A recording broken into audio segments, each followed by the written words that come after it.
Bonjour, aujourd'hui je vais vous parler d'un livre sur les dinosaures que je viens d'écrire. Les dinosaures rêvent-ils de Hollywood? Voilà, c'est publié aux éditions X.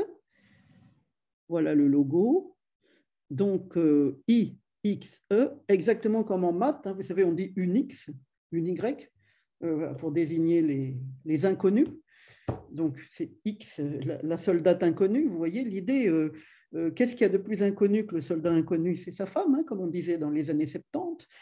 Et donc, ce livre prend racine, c'est le cas de le dire, racine de X, justement dans ce problème de la masculinisation générale des noms qui impose à notre société une vision complètement déformée de la réalité. Alors prenons par exemple le livre de, bon, vous avez, tout le monde connaît je pense, d'autres livres publiés aux mêmes éditions par Eliane Viennot, V-I-E-2-N-O-T, qui a écrit toute une série d'ouvrages sur la masculinisation forcée de la langue qui était beaucoup plus féminisée au XVIe siècle et on prône actuellement un retour à cette féminisation.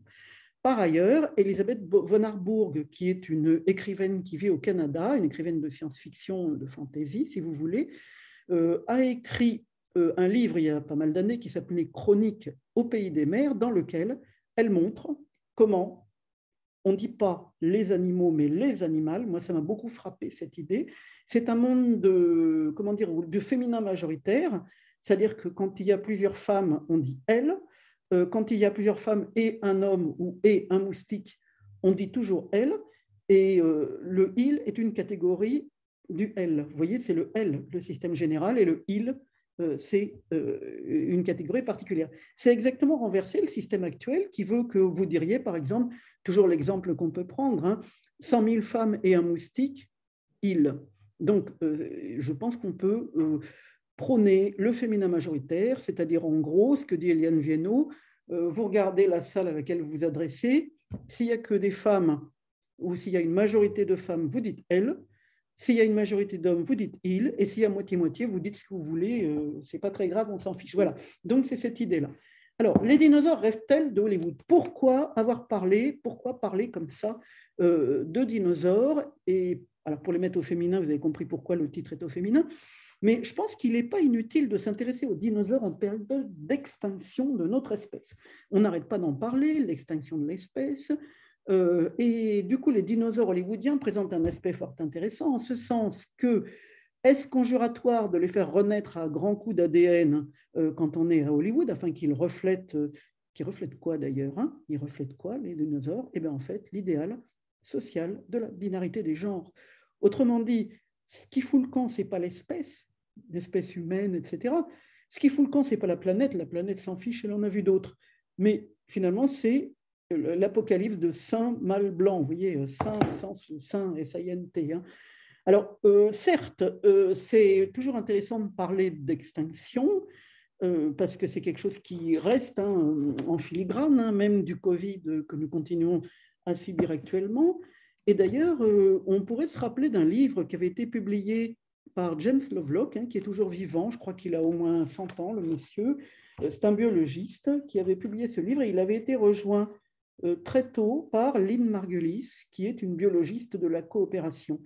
Lynn Margulis, elle avait réfléchi au fait que, par exemple, les fungi, l'ordre des champignons, disons, et les bactéries, communiquent et collaborent plutôt ensemble, collaborent, et que cette collaboration est à la base de la vie. Et ce n'est pas du tout une spencerisation de Darwin, c'est-à-dire ce n'est pas l'idée que Spencer, vous le savez, a repris les théories de Darwin en disant oui, la loi du plus fort doit s'appliquer à l'économie, à la politique, au monde, etc., ce qui n'était pas du tout ce que voulait Darwin naturellement. Hein. Et du coup, la lutte pour la vie, ça devenait la lutte du plus fort, écrasant le plus faible. Bon, ben, ce genre de théorie, pas du tout darwinienne au demeurant, et parfaitement abusive du point de vue de la pensée, hein, disons, il semblerait quand même que le livre de Lovelock et les livres de Margulis soient intéressants par rapport à ça, et par rapport donc à cette espèce d'ensemble entre d'un côté les dinosaures, à la fois éteints et toujours vivant, toujours capable de renaître et toujours capable d'être masculin ou féminin, parce que c'est tellement important dans cette société. Bon, ça, c'est une chose. Donc voilà, hop, un pôle les dinosaures, Un deuxième pôle, l'équilibrage que fait la Terre elle-même, et si ça devient trop galère, ben, elle balance le Covid pour équilibrer. Ça, c'est vraiment une théorie qui aurait beaucoup plu, enfin qui plairait d'ailleurs, qui, je crois, plaît à Lovelock, l'idée que, en fait, la Terre, c'est une sorte d'organisme, non pas un être vivant, comme dit la traduction de son bouquin, la Terre est un être vivant, c'est débile, c'est pas ça, c'est un équilibre homéostatique entre différents éléments qui constituent la Terre, la biomasse, la vie sur Terre, disons, les océans, l'air, l'atmosphère, les pierres, la façon dont les volcans, enfin, tous ces éléments interagissent constamment, et c'est comme ça que Lynn Margulis l'a rejoint pour travailler avec lui. Ça lui paraissait évident que c'était ça qu'il fallait faire. Donc là, je ne sais pas pourquoi je dérive complètement par rapport à mes dinosaures. Je vais revenir et je vais vous présenter le bouquin lui-même pour que vous voyez de quoi il s'agit. Donc, si ça vous intéresse, ça coûte combien? 19 €, prix TTC valable en France. Et l'adresse, c'est édition-x avec le grand x.fr, si vous avez besoin d'écrire et de vous adresser donc à l'éditrice pour le bouquin. Alors, il est composé un peu comme un livre médiéval, c'est ce qu'on appelait les compilations, c'est-à-dire on assemble des éléments qui constituent un tout, mais dont l'unité n'apparaît pas immédiatement. Vous pouvez penser par exemple à Juliana Berners, qui était comment dire, une abbesse. Hein, à l'époque, c'était la seule façon pour une femme, je parle au Moyen-Âge, de pouvoir faire un peu quelque chose d'autre de sa vie que de se vouer à ce qu'Eliane Viennot, dans un de ses premiers livres, publié dans la même collection, hein, donc chez X également, chez le même éditeur. Donc, Eliane Viennot disait, je qualifie de comment échapper à ce supplice. C'est-à-dire, c'était horrible, les enfants, il y en avait des dizaines et des milliers, tous y mouraient, les mères mouraient à un âge incroyable, la mortalité des femmes était très forte. Donc, bref, Juliana Berners, elle était abbesse, ça lui permettait d'échapper à ça, et elle a écrit notamment un traité étonnant, le livre de Saint-Alban, qui est composé d'une partie sur les chiens, d'une partie sur l'héraldique, d'une partie sur la chasse aux faucons, la fauconnerie. Et donc, c'était ses passions. Le lien, est-ce que c'est ses passions ou est-ce qu'il y a un lien plus subtil? Il y a un lien plus subtil. C'est vrai que c'est pas forcément une compilation, n'est pas forcément absurde.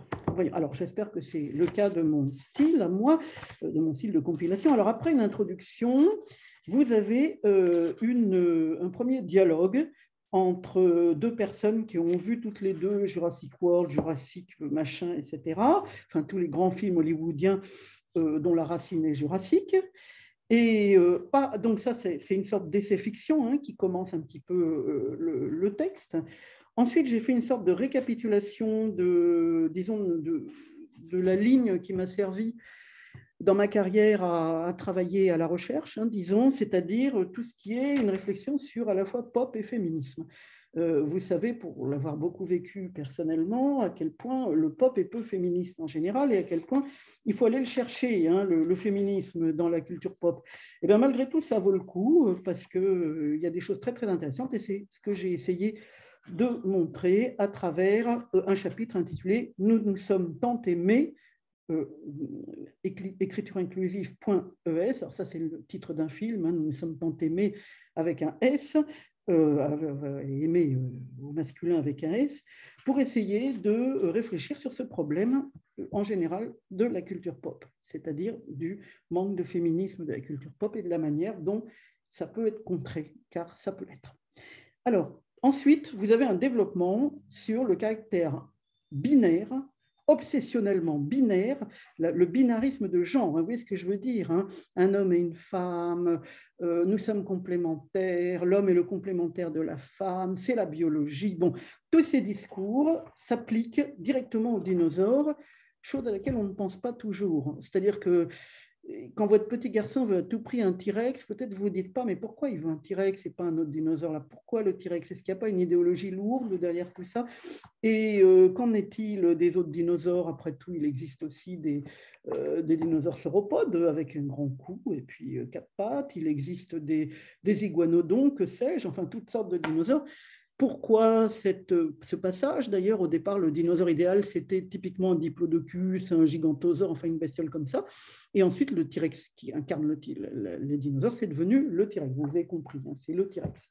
Pourquoi? Comment? Alors, du coup, en plongeant dans les racines de cette obsession de genre, de genrer en quelque sorte les dinosaures en masculin, féminin, obsessionnel, et puis insistant. Enfin, c'est très, très fort comme volonté de matraquage, hein, si j'ose dire. Bon, ben, disons à ce moment-là, ce qui est intéressant aussi, c'est de voir que ça prend racine dans les livres scientifiques de vulgarisation du 19e siècle qui étaient principalement, disons, voués enfin, qui étaient les garçons, principalement, hein.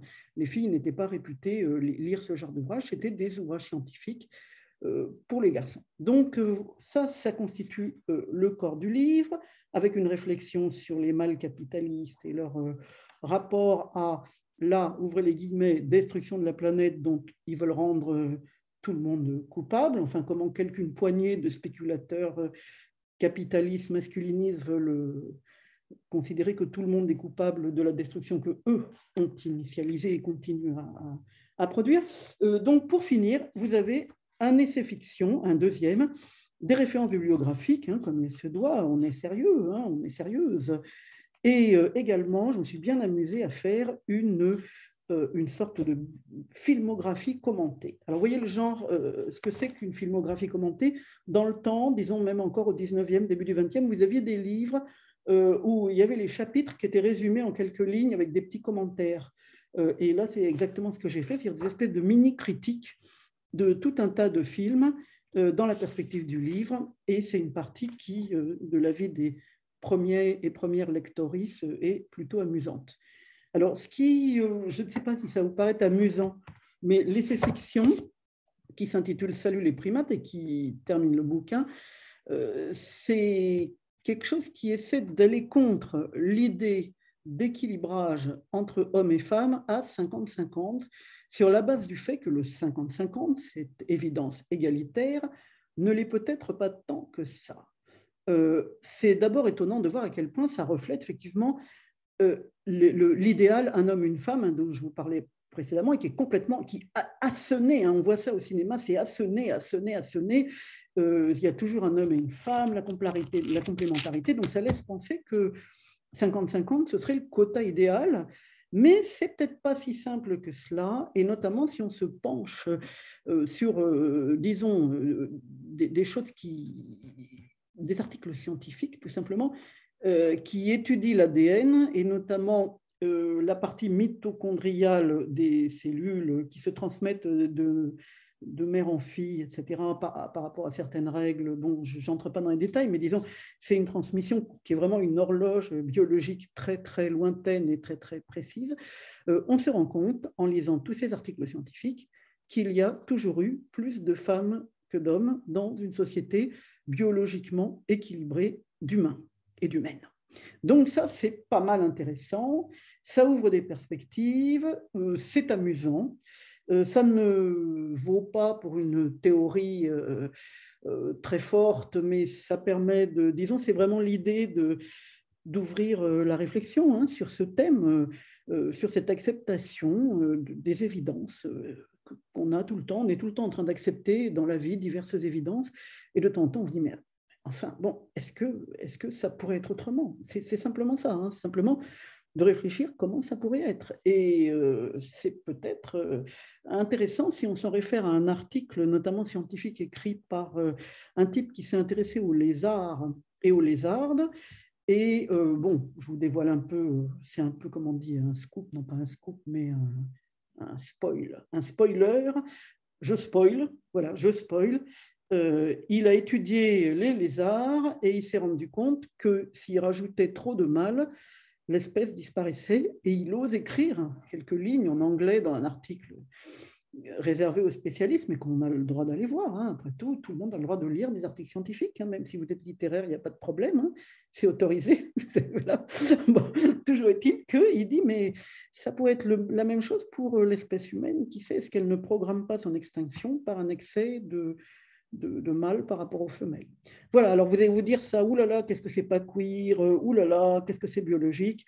Bon, c'est surtout une vue de l'esprit et rien de plus par rapport à des articles qui sont cités, que vous pouvez aller voir pour mener votre propre réflexion. Donc voilà ce livre.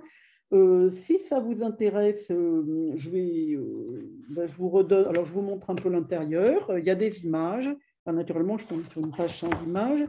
Donc, il y a plein d'images. C'est un livre abondamment illustré en noir et blanc. Voilà, vous voyez là deux bestioles en train de se battre.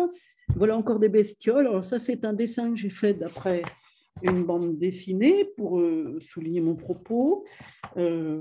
Quoi encore? Ah, ici, voilà deux belles bêtes en train de se battre, même trois belles bêtes en train de se battre sauvagement. Vous voyez à quel point l'insistance sur la bagarre, etc., est essentielle et à quel point on a toujours cette représentation hyper calme, majestueuse, calme, mais en même temps passablement mourante de la grande, belle dinosaure qu'on voit apparaître, vous savez, la grande, belle sauropode, genre Diplodocus, qu'on voit apparaître au début du premier Jurassique. Alors, j'ai aussi parlé de Godzilla, qui là encore est un symbole très ambigu, puisqu'il est à la fois la bombe atomique, vous avez remarqué, il crache de l'énergie nucléaire, en gros, et il est à la fois les tremblements de terre, parce que, bon, il est japonais à fond, Godzilla, et en même temps, il est la lutte contre ça. Vous voyez, il y a toujours cette ambivalence.